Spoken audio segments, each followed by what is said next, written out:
Hello to everyone, welcome to KC Kukreja Commerce Academy. कैसे हैं आप सभी? होपफुली आप सभी अच्छे हैं और अपनी जो प्रिपरेशन है उसको काफी अच्छे से कर रहे होंगे। सो गाइस, यहाँ पे मैं आपके साथ में अकाउंटिंग के पीवाईक्यूज को कवर कर रही हूँ, जिसके अंदर हम लोग 2022 के पीवाईक्यूज को कवर कर रहे हैं। तो स्टार्ट करते हैं यहाँ पर हम लोग अपने इस सेशन के पहले क्वेश्चन के साथ में।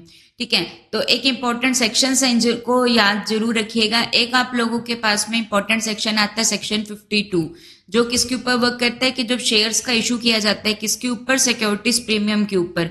तो जब सिक्योरिटीज प्रीमियम के ऊपर शेयर का इशू किया जाता है तो वो क्या कहलाता है आप लोगों के पास में, किसमें कवर होता है? सेक्शन 52 में कवर होता है। फिर क्या होता है, सेक्शन एक आप लोगों के पास में क्या आता है, सेक्शन 53 आता है कि जो शेयर का इशू है वो डिस्काउंट के ऊपर नहीं करना है। शेयर का इशू है वो डिस्काउंट के ऊपर नहीं करना है, तो इसके लिए कौन से वाला होता है? सेक्शन 53 होता है। फिर क्या सेक्शन आता है? सेक्शन 54 आता है, जो क्या कहता है कि स्वेट इक्विटी शेयर्स का इशू जो है वो किस पे किया जा सकता है? डिस्काउंट पे किया जा सकता है। ठीक है, तो ये बन जाएगा।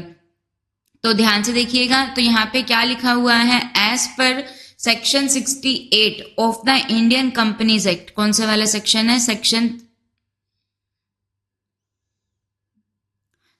68 के बारे में ये बात कर रहे हैं। ये बोल रहे हैं कि जब कंपनी क्या करती है, अपने शेयर्स को क्या करती है? परचेज करती है। तो जब कंपनी अपने शेयर्स को परचेज करती है तो उस कंसेप्ट को क्या कहा जाता है? Buy back of equity shares कहा जाता है। क्या कहा जाता है? Buy back of equity shares कहा जाता है। तो कंपनी शेयर्स को खरीद लेती है वापस और लोगों को उनका पैसा दे देती है। तो as per section 68 of the Indian Companies Act, Indian Companies Act total कितने सेक्शन है? 470 सेक्शन है। तो as per section 68 of the Indian Companies Act, एक कंपनी में परचेज इट ऑन शेयर, तो वो किस में से शेयर्स को खरीद सकती है? बायबैक ऑफ सिक्योरिटीज किस में हो सकता है? फ्री रिजर्व में से हो सकता है, करेक्ट है। सिक्योरिटीज प्रीमियम में से हो सकता है, ये भी करेक्ट है। जनरल रिजर्व में से हो सकता है, ये भी करेक्ट है। Proceed of any other share, कोई और ही शेयर को इशू कर जो मनी रिसीव हुई है उससे क्या किया जा सकता है? कंपनी बायबैक कर सकती है, तो वो भी कर सकती है। बट सेम काइंड के शेयर को इशू कर बायबैक नहीं किया जा सकता है। तो ऑप्शन नंबर जो 2 है ये क्या हो जाएगा? करेक्ट हो जाएगा। ठीक है, move to the next question. Which one of the following are the key feature of prudent accounting concept and convention? तो जो prudent accounting concept रहता है इसके अंदर क्या conventions होती हैं? So prudent जो concept होता है ये क्या होता है? तो बेसिकली मतलब कि फीचर्स क्या रहते हैं हम लोगों के पास में अकाउंटिंग कॉन्सेप्ट एंड कन्वेंशंस के। ठीक है, तो it include revenue and profit in the account when they realise. तो रियलाइजेशन कंसेप्ट होता है, ये क्या कहता है कि जब प्रॉफिट रियलाइज हो तभी उसको क्या करना है? रिकॉर्ड करना है। ये प्रूडेंस कंसेप्ट के बारे में बात कर रहा है, जो क्या होता है? कंजर्वेटिज्म कंसेप्ट भी होता है, जिसमें क्या कहा जाता है कि जो होने वाला प्रॉफिट है उसको हम लोग लेकर जो फ्यूचर में होने वाला प्रॉफिट है उसको एस्टिमेट कर नहीं चलना है, लेकिन जो फ्यूचर में होने वाले लॉसेस होते हैं उसको पहले से ही एस्टिमेट कर चलेंगे। ठीक है, तो ये करेक्ट हो जाएगा। जब रियलाइज हो तभी उसको रिकॉर्ड करना है प्रॉफिट्स को, तो ये प्रॉफिट्स को ओवरस्टेटेड होने से बचाते हैं, बिल्कुल करेक्ट है। ये प्रिवेंट करते हैं ट्रेडर को from more withdrawing from the business then is wise, तो ये भी करेक्ट हो जाएगा। मैनेजरियल एफिशिएंसी या गुड कस्टमर रिलेशंस ऐसा कुछ भी नहीं है। ठीक है, तो ये आप लोगों के पास में आ जाएगा। Move to the next question. और इसी प्रिंसिपल के तहत आप लोगों के पास में क्या आता है? प्रोविजन बनाया जाता है। प्रोविजन फॉर डाउटफुल डेट का प्रोविजन यहाँ पर आता है। इसी के अकॉर्डिंग क्या आता है? प्रोविजन फॉर डाउटफुल डेट्स का कंसेप्ट आता है। ठीक है, तो move to the next question. Which one of the following decision choice are valid in relation to marginal costing? Marginal costing क्या होता है? जहां पर प्रोडक्ट की कॉस्ट के अंदर हम लोग केवल किसको कंसीडर करते हैं? वेरिएबल कॉस्ट को क्या करते हैं? कंसीडर करते हैं। ठीक है, वेरिएबल कॉस्ट क्या होती है? जो प्रोडक्शन में चेंज होने के साथ में क्या होती है? चेंज होती है। सो ये वेरिएबल कॉस्ट होती है। सो यहाँ पे डिसीजन में कि कौन से डिसीजन के अंदर क्या करते हैं? हेल्प प्रोवाइड करते हैं। ठीक है, तो costing special as one of opportunity, तो इसके अंदर ये मदद करते हैं। तो A B C D E correct है, आप लोगों के सी नहीं है, ठीक है। बस बाकी कॉस्टिंग की एक टेक्निक है, opportunity deciding whether to buy और make the product.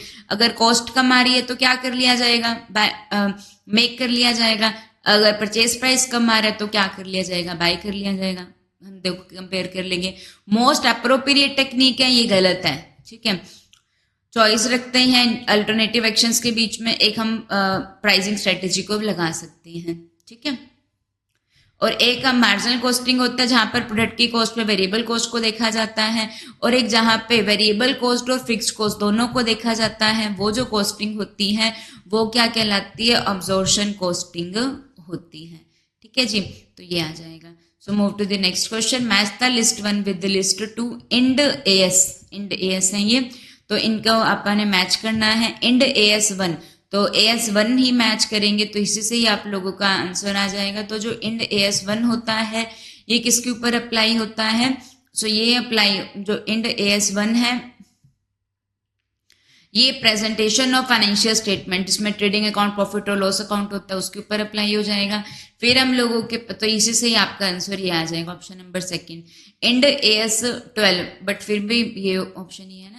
Ind AS 1 presentation of financial statements के ऊपर अप्लाई होता है। इंड एएस 12 इनकम टैक्स के ऊपर अप्लाई होता है। Ind AS 24 related party disclosure, और इंड एएस 38 इंटेंजिबल एसेट्स के ऊपर अप्लाई होता है। AS1 disclosure of financial statement, AS12 income tax, 12 income tax, AS24 related party disclosure, AS38 intangible assets होती हैं, ठीक है।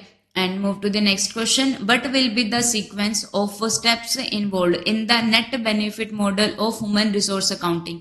अलग अलग टाइप की अकाउंटिंग होती है, एक सबसे फेमस वाइडली यूज हो रही है ह्यूमन रिसोर्स अकाउंटिंग, जहां पे ह्यूमन को एक इंपॉर्टेंट रिसोर्स माना जा रहा है ऑर्गेनाइजेशन का, ठीक है। तो उसके ऊपर जितना खर्चा किया जा रहा है, अब उसको कॉस्ट ना मानकर क्या माना जाता है, इन्वेस्टमेंट माना जाता है। तो ह्यूमन रिसोर्स अकाउंटिंग के अलग अलग मॉडल होते हैं, अपॉर्चुनिटी कॉस्ट मॉडल होता है, ठीक है, और नेट प्रेजेंट वैल्यू मॉडल होता है, तो अलग अलग मॉडल रहते हैं। सो ये बोल रहा है कि what will be the sequence of step involved in net benefit model. Net benefit model निकालना है कि एम्प्लॉय से कितना बेनिफिट हो रहा है। तो बेनिफिट को निकालने के लिए क्या किया जाएगा, बेनिफिट तभी पता चलता है जब हमको कॉस्ट पता हो, ठीक है, और उनसे कितनी वैल्यू हम लोगों को मिल रही है, तो वैल्यू में से कॉस्ट को घटा देंगे तो क्या आ जाएगा, नेट बेनिफिट आ जाएगा। तो देखिए यहाँ पे क्या बनेगा, तो देखो पहले क्या लिखा हुआ है, the gross value of the services to be rendered in future by the employ in their individual as well as their collective capacities determined. तो ग्रोस वैल्यू जो होती है एम्प्लॉय के सर्विसेज की, उसको डिटरमाइन किया जाता है। The excess of value of the future human resources over the value of future payment is ascertain. तो उससे कितनी वैल्यू मिल रही है, excess of the value of the future human resources में से जो फ्यूचर पेमेंट होगी उसको लेस कर दिया जाता है। तो उसका जो एक्सेस होता है, the present value of the net benefits determined by applying A pre determined discount rate, the value of the future payment is determined. देखो पहले अगर पेमेंट की डिटर्मिनेशन होगी तभी तो फिर एक्सेस निकलेगा ना, समझ में आ रही है ना बात। जब पहले फ्यूचर पेमेंट होगी तभी तो एक्सेस निकलेगा, मतलब कि पहले डी आएगा उसके बाद में क्या आएगा, बी आएगा। तो एक ऐसा पॉइंट जिसके अंदर पहले बी नहीं है उसको एलिमिनेट कर दो। क्लियर हो गया। अब यहाँ पे भी डी बी है, यहाँ पे भी बी पहले है, तो इसको भी एलिमिनेट कर दो। अब बहुत इजी रह गया हम लोगों के पास में इसको निकालना। The amount calculated under C will be valuated as a human resource. तो वैल्यू जो आए इन्होंने खुद ने बता दिया कि जो सी है ये जो लास्ट में है, तो ये क्या है, ह्यूमन रिसोर्स की वैल्यू है। तो मतलब कि जो सी पॉइंट में निकल कर आए उसके बाद ही पॉइंट ई आया, तो यहीं से ऑप्शन नंबर 1 इसका करेक्ट हो जाएगा। देखो इसी तरीके से पेपर में अटेम्प्ट करना है कि किस तरीके से क्वेश्चन को अटेम्प्ट करना है, वही सबसे इंपॉर्टेंट है, ठीक है। तो सबसे पहले क्या निकाला जाता है, gross value of the services to be rendered in the future by the employ, उसको निकाला जाता है। उसके बाद में फ्यूचर पेमेंट को निकाला जाता है कि उनके ऊपर कितने पेमेंट करेंगे, फ्यूचर में उनसे कितनी सर्विस रिसीव होगी, फिर देखा जाएगा कि उनको कितने फ्यूचर पेमेंट है, उसको डिटरमाइन किया जाएगा। एक्सेस जो होगा वो क्या हो जाएगा, ह्यूमन की वैल्यू हो जाएगी। उसके बाद में जो प्रेजेंट वैल्यू हम लोग निकाल कर और नेट बेनिफिट निकाल कर उसको डिटरमाइन करेंगे और फिर वैल्यू आ जाएगी ह्यूमन रिसोर्स की, ठीक है। तो ये था अभी का हम लोगों का session. So thank you to everyone.